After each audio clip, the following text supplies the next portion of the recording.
Back to Cherry blogs. So ఈరోజు అయితే fathers day కాబట్టి మేమైతే మా డాడీకి అయితే సర్ప్రైజ్ అయితే కేక్ తీసుకున్నాం అనమాట. సో ఇప్పుడైతే మా డాడీ బయటకు వెళ్ళారు. సో ఇప్పుడైతే కేక్ వచ్చింది. So let's open it. So cake open చేసే ముందు ఒక విషయం చెప్పాలి ఫ్రెండ్స్, మీకు కేక్ వద్దనుకున్నాను. ఎందుకంటే బయట కేక్స్ ఆర్టిఫిషియల్ ఫ్లేవర్స్ అండ్ ఏవేవో క్రీమ్స్ అయితే కలుపుతారు కదా, దానివల్ల అయితే మనకి హెల్త్ ప్రాబ్లమ్స్ వస్తాయి. అందుకనే మేమైతే చాలా నార్మల్ కేక్ తీసుకున్నాము. అయితే మేము ఇంట్లోనే ప్రిపేర్ చేసుకుందాం అనుకున్నాం, బట్ మా మమ్మీకి వర్క్స్ ఉండడం వల్ల బయట నుంచి తెప్పించుకున్నాం. మీరు అనుకోవచ్చు, ఇంతకుముందు మీరు ఎప్పుడు ఆర్టిఫిషియల్ కేక్స్, కలర్స్, ఫ్లేవర్స్ తినలేదా అని. సో మేము తిన్నాము, ఆర్డర్ ఇచ్చాము, బట్ ఈసారికి అయితే నార్మల్ కేకే తీసుకున్నాము. So let's open it.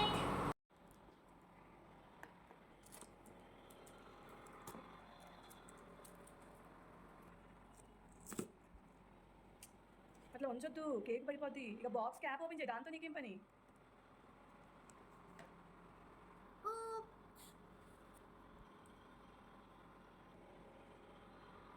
So మా నాన్న వచ్చాకైతే మా నాన్నతో చేపించాలి. డాడీ అయితే అక్కడ కూర్చొని ఉన్నారు ఫ్రెండ్స్. సో మనమైతే ఈ కేక్ ఇచ్చి సర్ప్రైజ్ చేద్దాం రండి.